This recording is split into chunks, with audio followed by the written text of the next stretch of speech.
Hi, I'm Mary Kopczynski, CEO of RegAlytics. Welcome to this week's regulatory roundup, provided to you with my awesome cane because I just had knee surgery. Since Halloween, there have been 273 regulatory updates having to do with financial services in the United States. The regulator of the week is FINRA. There is a little bit of editor bias in here since I've been following their Rule 4210 since 2013. It was first issued in 2015, and FINRA came out on November 1st with an announcement that the regulation would be delayed yet again. The goal of the regulation was to bring safety and margin around a set of products in the mortgage market known as to be announced or TBAs. It's been a long road for regulators and industry participants alike. As someone who's been reading every SEC proposal for years, the longest amounts of amendments you usually see are maybe one or two to a regulation. With FINRA 4210, we are now on partial amendment number 3. Now, some of the rule is already live, and for the most part, the industry is much safer than it was back in 2013. I wish all of my friends at the SIFMA Credit and Margin Working Groups a wonderful holiday season, as they now have until March of 2021 to figure out a new round of amendments. The topic of the week is asset-backed securities.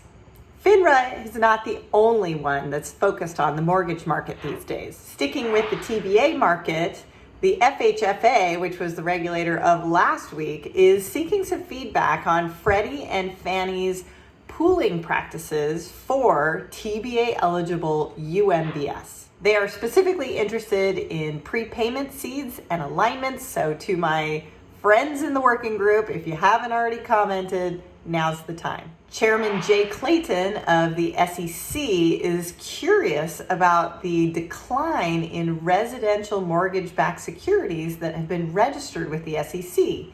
Specifically, he's trying to find out if a 2014 SEC rule on asset-backed securities is to blame. The collaboration of the week goes to the CFPB and the Fed for Truth in Lending Act. The Truth in Lending Act makes sure that banks are giving really clear disclosures about fees and rates being charged on their financial products like loans and credit cards.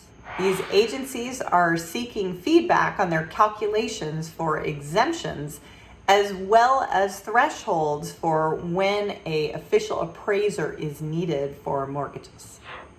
In Cannabis Corner, the governor of Virginia has announced a deal with a new industrial hemp fiber processing facility that is going to relocate in the state and promises to buy 6,000 tons of industrial hemp grown in Virginia over the next 3 years at a value of $1 million.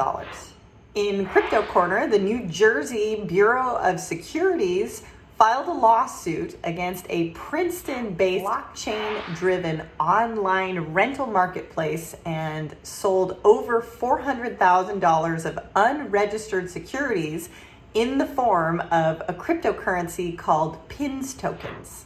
Overall, the regulatory tone around crypto has shifted to paving the way for legal cryptocurrency operations. The Secretary of the Treasury, Steve Mnuchin, was in Saudi Arabia last week, meeting with leaders there to discuss, among other things, virtual currency and taxation of digital assets. That's it for this week at RegAlytics US Alerts.